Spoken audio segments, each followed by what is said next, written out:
Стружани кои со месеци вода не виделе, не само што ќе превземат порадикални мерки, туку најавуваат и тужби против општина Струга и јавното претпријатие Водовод. Водата велат не е стока за широка потрошувачка, туку основно човеково право. Не е ли срамота да молиме за вода?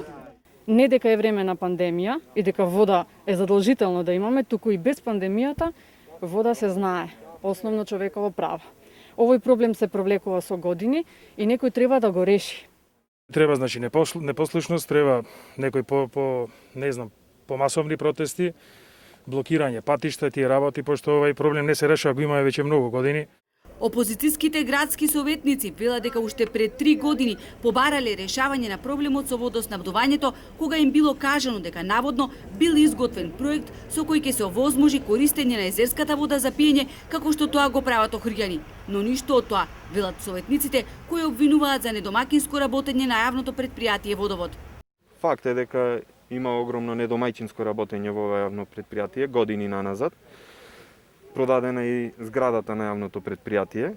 Сега не знаеме каде завршиле тие пари. Имаше кривични постапки за некои директори кои користеле репрезентации по 200.000 евра наназад, а пари не се вложени во санирање на оштетување, во реновирање на мрежите кои како се стари и оштетени. 30% од водата се губи токму поради тие причини.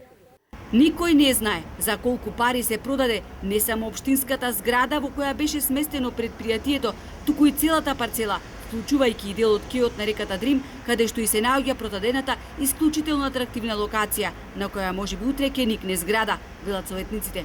И додека тие обелоденуваат што се правило во општинското јавно предпријатие, граѓаните се подготвуваат за тужби. Доколку Стружани претрпат штети, може да покренат парнична или кривична судска постапка, но главниот проблем е нефункционирањето на институциите. Граѓаните постојано покренуваат вакви и слични иницијативи, но факт е дека во Македонија моментално извршната власт не функционира и не се превземаат никакви действија. Граѓаните ќе го изгубат и спорот и парите, затоа што јавното претпријатие ќе бара оправдување во пресушените извори или некоја друга вонедна околност, појаснуваат за Алфа правните експерти кои ги консултиравме. Но ова не ги обесхрабрува Стружани, кои се решени правдата да ја земат во своји раце.